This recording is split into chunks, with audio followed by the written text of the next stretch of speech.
Hello everyone, welcome back to my YouTube channel. और हमने जैसे कि आपको पता है, हमने कल पढ़ लिया था कि हमारा प्रोटीन कैसे करके हमारे ईआर में एंटर करते हैं और उसके बाद हमारे कैसे करके वो गोल्जी में एंटर करता है बाय वेसिकल्स।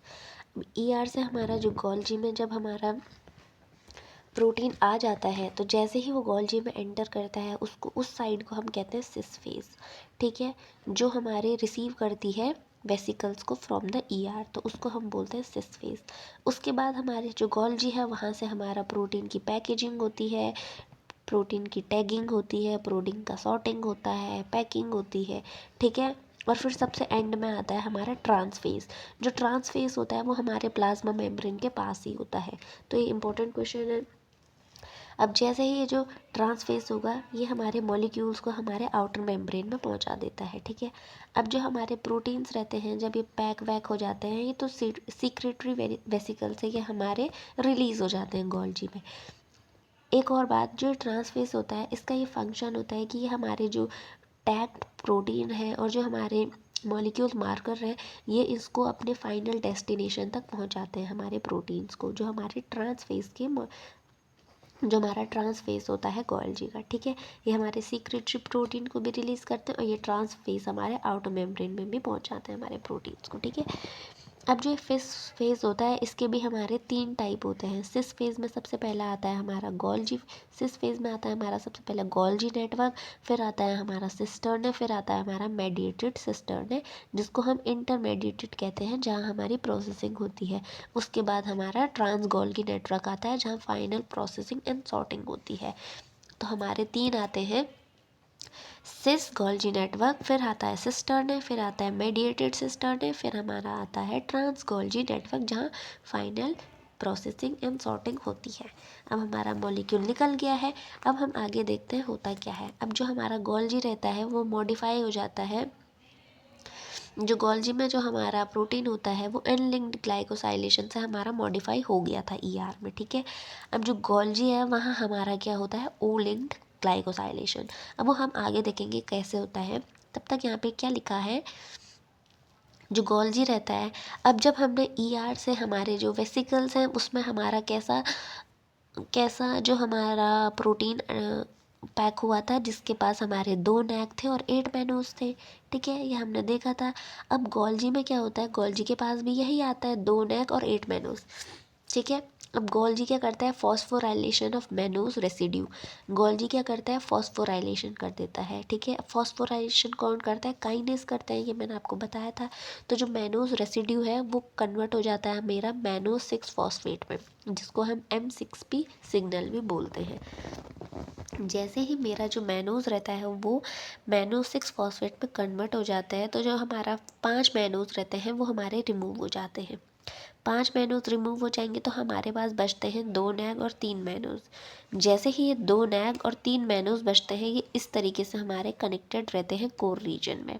ठीक है, अब होता क्या है, जैसे मैंने बताया था कि ईआर में एस्परजिनिन से हमारे ये नैक और हमारे मैनोज अटैच हो जाते हैं, जिसमें से हमारे अब 5 मैनोज रिलीज़ हो गए हैं और हमारे पास बचे हैं 3 मैनोज। ठीक है, अभी हमारा एस्परजिनिन है, एस्परजिनिन से हमारे हमारे अमाइनो एसिड्स भी अटैच हैं, हमारे 2 नैक अटैच हैं, 2 नैक से हमारे मैनोज अटैच हैं बाय द OH ग्रुप। ठीक है, अब होता क्या है, गोल्जी ने हमारा इन सब चीज़ों में हमारा फॉस्फोराइलेशन करा दिया है। हमारे जो भी अनलिंक्ड ग्लाइकोसाइलेटेड प्रोटीन था उसका हमारा फॉस्फोराइलेशन करा दिया है। अब जो गोल्जी रहता है वो कुछ शुगर्स को दोबारा से ऐड करता है हमारे ग्लूकोज में। उसमें होते हैं हमारे नैग होते हैं, हमारे गैलेक्टोज होते हैं, हमारे गैलिक एसिड होते हैं। ठीक है, ये हमारे गोल्जी जो रहता है वो हमारे इन 3 शुगर्स को ऐड करता है। अब हमारा जो इससे हमारा क्या होता है, कॉम्प्लेक्स ओलिगोसेकेराइड का फॉर्मेशन होता है। ठीक है, अब मैंने बताया था जो ओ लिंक्ड ग्लाइकोसाइलेशन होती है वो हमारी गोल्जी में होती है और एन लिंक्ड हमारी ईआर में होती है। ठीक है, अब जो हमारा ये ओ लिंक्ड ग्लाइकोसाइलेशन है उसमें जो हमारा सेरिन एंड थ्रेओनिन रहता है उसके पास OH ग्रुप रहता है और वही काम करते हैं। ठीक है, सेरिन एंड थ्रेओनिन का रोल रहता है। ये हमारी गोल्गी में होती है, जो कि हमारी ट्रांस गोल्गी के द्वारा होती है, जो सबसे लास्ट फेज थी गोल्गी की। इस तरीके से जो हमारा सीक्रेटरी वेसिकल्स रहती हैं, जो हमारे प्रोटीन्स को हमारे अलग अलग उनकी फाइनल डेस्टिनेशन में पहुंचा देती हैं। अब आते हैं लाइसोसोम्स क्या रहते हैं। जो लाइसोसोम्स रहते हैं वो मेम्ब्रेन क्लोज्ड होते हैं, उनमें हमारे हाइड्रोलाइटिक एंजाइम्स होते हैं, ठीक है। ये हमारे मैक्रोमोलिक्यूल्स को डाइजेस्ट कर देते हैं। ये 40 टाइप्स के हाइड्रोलाइटिक एंजाइम्स हमारे लाइसोसोम्स में प्रेजेंट होते हैं। All are hydrolase work best in acidic pH. ये सारे के सारे एसिडिक पीएच में बहुत अच्छी तरीके से काम करते हैं। Membrane of lysosomes keep digestive enzymes out of the cytosol. Little damage. जो ये लाइसोसोम्स की जो मेम्ब्रेन रहती है, ये हमारे डाइजेस्टिव एंजाइम्स जो रहते हैं वो साइटोसोल से बाहर ही मतलब साइटोसोल में नहीं रहते हैं। अगर वो साइटोसोल में होंगे तो डैमेज हो जाएंगे। मतलब हमारी जो डाइजेस्टिव एंजाइम्स, जो हमारी डाइजेस्टिव कैनाल है वो हमारी डैमेज हो जाएगी, हमारा साइटोसोल डैमेज हो जाएगा मतलब, ठीक है। तो इसमें हमारे कुछ कुछ लाइसोसोम्स में आ जाते हैं, हमारे न्यूक्लियस आ जाते हैं, प्रोटीज, ग्लाइकोसाइडेज, ठीक है। ये सारे हमारे लाइसोसोम्स होते हैं। अब जो हमारा लाइसोसोम्स रहता है वो हमारा एक्सोसाइटोसिस भी करता है। ये हम आगे देखेंगे कि एक्सोसाइटोसिस क्या होता है। हमने अब देखो, जैसे हमने पढ़ा था कि ईआर में हमारा 2 नैग 8 मेनूज रहते हैं, वो हमारे जब गोल्जी में आते हैं तो हमारे जो 5 मेनूज रहते हैं वो रिमूव हो जाते हैं, ठीक है। लेकिन जब पीएच इंक्रीज हो जाता है तो हमारे 8th मेनूज के 6th कार्बन पे हमारा फॉस्फेट ग्रुप अटैच हो जाता है, जिससे वो बन जाता है मैनो 6 फॉस्फेट। अब जो मैनो 6 फॉस्फेट रहता है वो हमारे या फिर लाइसोसोम्स में चले जाते हैं या फिर हमारे रिसेप्टर को पिक कर लेते हैं, ठीक है। अब लाइसोसोम्स में जैसे ही जाते हैं तो हमने पढ़ लिया था कि आगे क्या क्या होता है। अब जैसे ही हमारे रिसेप्टर पिक करते हैं इस मैनो 6 फॉस्फेट को, उसको हम बोलते हैं क्लैथरीन वेसिकल। जो क्लैथरीन वेसिकल रहता है ये ट्रांसपोर्ट करता है हमारे प्रोटीन को, ठीक है। तो हमारे जो क्लैथरीन वेसिकल रहते हैं वो हमारे लाइसोसोमल प्रोटीन टारगेटिंग में हेल्प करते हैं, ओके। अब ये जैसे हमारे पास ये अडेप्टर प्रोटीन होता है, जो अडेप्टर प्रोटीन रहता है ये फ्यूज़ कर जाता है प्रोटीन के साथ और हमारे रिसेप्टर का रिसाइक्लेशन करा देता है इन लो पीएच, मतलब इन एसिडिक मीडियम, ठीक है। अब ये मतलब ये जो पूरा मैंने समझाया है, इसका एक ही कंक्लूजन था कि जो हमारी क्लैथरीन वेसिकल्स है ये हमारे इस मैनूस को पिक करती है। ये एक वेसिकल होती है जो हमारे मैनूस को पिक करती है और इस प्रोटीन का टारगेटिंग करती है, ठीक है। प्रोटीन को उसको पर्टिकुलर अपनी पोजीशन पे ले जाती है, ठीक है। अब हम ऑटोफेजी में आ जाते हैं। ऑटोफेजी में हमारे लाइसोसोम्स में ही काम करते हैं, उन्हीं का फंक्शन होता है जब वो किसी भी बैक्टीरिया या किसी भी अलग बैक्टीरिया वायरस सेल को खा जाते हैं, ठीक है।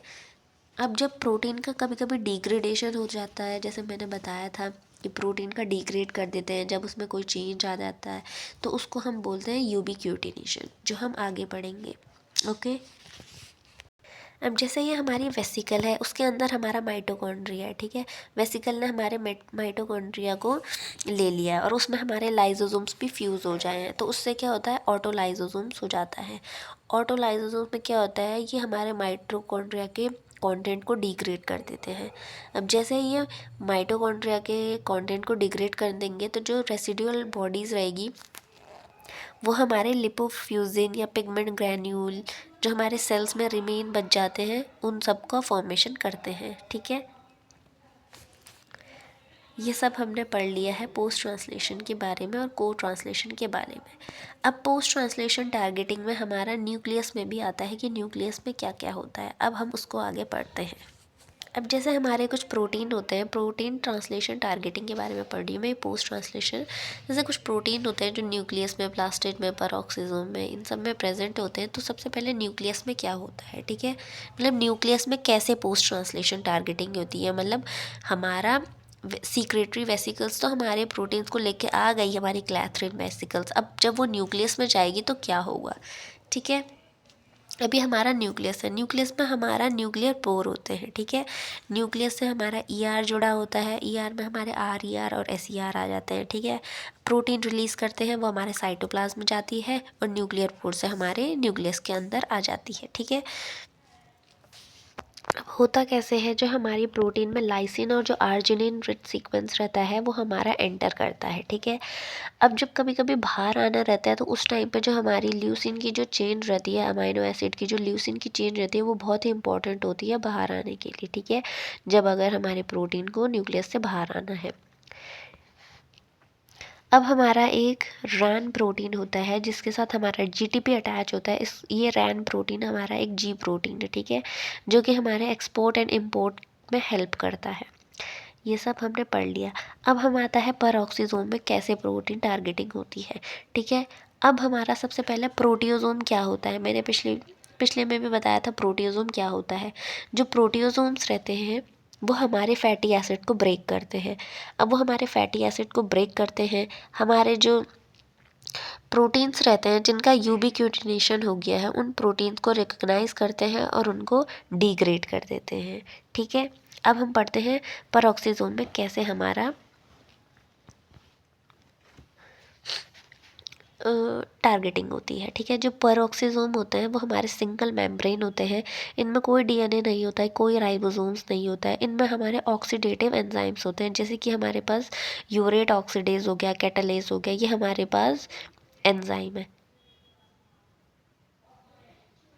और ये हमारा एक इम्पॉर्टेंट क्वेश्चन भी है कि जो परऑक्सीजोम का एंजाइम है उसका नाम क्या है, वो क्या है, कैटालेज है, ठीक है। जो परऑक्सीजोम रहते हैं वो हमारे हार्मफुल हम हार्मफुल थिंग्स को, जो चेन्स रहती है, जो भी हार्मफुल थिंग्स केमिकल्स रहते हैं उन सबको ब्रेक डाउन करते हैं, ठीक है। जो परऑक्सीजोम है वो सबसे इम्पॉर्टेंट किसको, फ्री रेडिकल्स को H2O फॉर्म में कन्वर्ट कर देता है, ठीक है। मतलब वो डाइजेस्ट कर देता है हमारे फ्री रेडिकल्स को, क्योंकि हमारी बॉडी के लिए फ्री रेडिकल्स बहुत हानिकारक होते हैं। जो प्लांट्स में हमारे परऑक्सीजोम रहते हैं उसका एग्जाम्पल है ग्लाइकोसोम्स, ठीक है। जो परऑक्सीजोम रहते हैं वो जर्मिनेटिंग सीड्स में फैटी एसिड्स को हमारे ब्रेक करते हैं, ठीक है। जो परऑक्सीजोम्स होते हैं, अब जैसे जो फैट्स है वो शुगर में कन्वर्ट होता है, फिर शुगर का यूज़ होता है, तो इसको हम क्या कहते हैं, ग्लाइको ऑक्सीलेट पाथवे। इसमें भी हमारे परऑक्सीजोम हेल्प करते हैं, ठीक है। अब मैंने बताया था जो प्रोटीन होता है उसमें हमारा एन टर्मिनल भी होता है, हमारा सी टर्मिनल भी होता है। सी टर्मिनल में हमारे सेरीन, लाइसिन, ल्यूसिन, ये सारे फिक्स अमाइनो एसिड रहते हैं, जबकि जो हमारा एन टर्मिनल होता है वहाँ हमारे कोई भी फिक्स अमाइनो एसिड नहीं होते हैं, ठीक है। अब जो एंडोजोम्स रहते हैं, एंडोजोम्स भी एक टॉपिक है, मतलब एक सब टॉपिक है। तो एंडोजोम्स क्या करता है, एंडोसाइटोसिस की प्रोसेस करता है। अब हम एंडोसाइटोसिस पढ़ेंगे। एंडोसाइटोसिस होता क्या है, जब सेल किसी भी मटेरियल को या वेसिकल को इनगल्फ कर लेती है तो वो एक वेसिकल का फॉर्मेशन करती है। मान लो किसी सेल ने, ये हमारा सेल है, उसने किसी चीज़ को इनगल्फ कर लिया और एक वेसिकल का फॉर्मेशन करती है, ठीक है। तो जो वो वेसिकल्स रहती है, सबसे पहले तो जो वो स्ट्रक्चर बनता है जिससे वो किसी भी चीज़ को कैप्चर करती है, उसको हम बोलते हैं सूडोपोडियम, जो कि एक प्लाज्मा मेम्ब्रेन का ही स्ट्रक्चर होता है, ठीक है।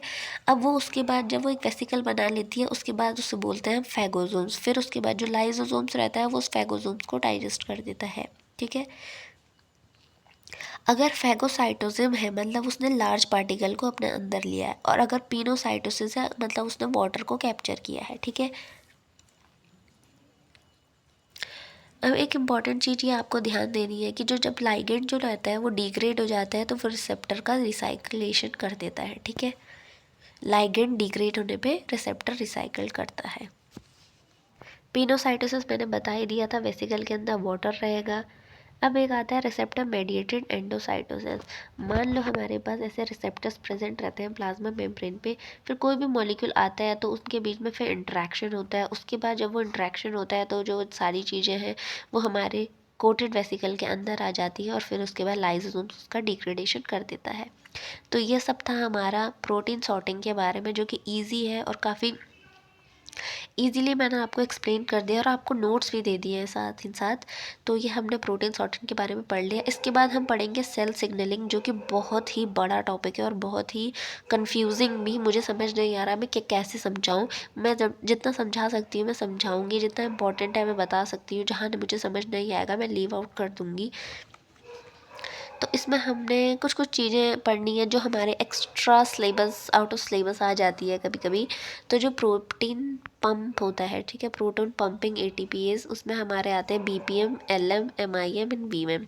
ठीक है, बीपीएम, बीम और बीएम तो तीनों तो हमारे चारों ऑप्शन में दिख जाते हैं, लेकिन आपको एलएम याद रखना है सबसे ज़्यादा। ठीक है, ये याद रखना है कि चारों में एमएमएम था। ठीक है, ये प्रोटोन पंपिंग एटीपीएस है। ठीक है, अब मैंने आपको पढ़ाया था डोलिगोल फॉस्फेट पाथवे, जिसमें जो ओलिगोसैकेराइड रहता है वो हमारे एस्परजिनीन से अटैच हो जाता है। मैंने ऐसा करके कुछ बताया था। तो डोलिगोल फॉस्फेट पाथवे में क्या होता है, जो हमारे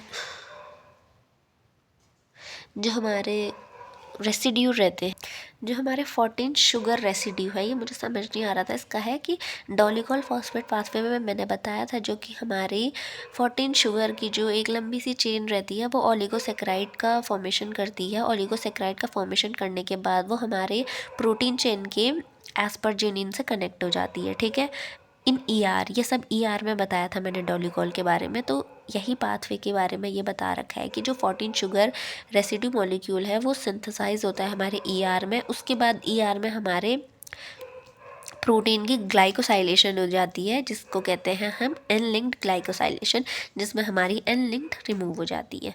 तो यही सब के बारे में, ये थोड़ा सा एक्स्ट्रा था, एक्स्ट्रा भी नहीं, पॉइंट टू पॉइंट ही था, बस यहाँ प्रोटीन पम्पिंग एटीपीएस के बारे में आपको याद रखना है। तो आप वीडियो यहीं पे ख़त्म करते हैं, काफ़ी लंबा हो गया है। इसके बाद हम नेक्स्ट वीडियो में पढ़ेंगे सेल सिग्नलिंग के बारे में।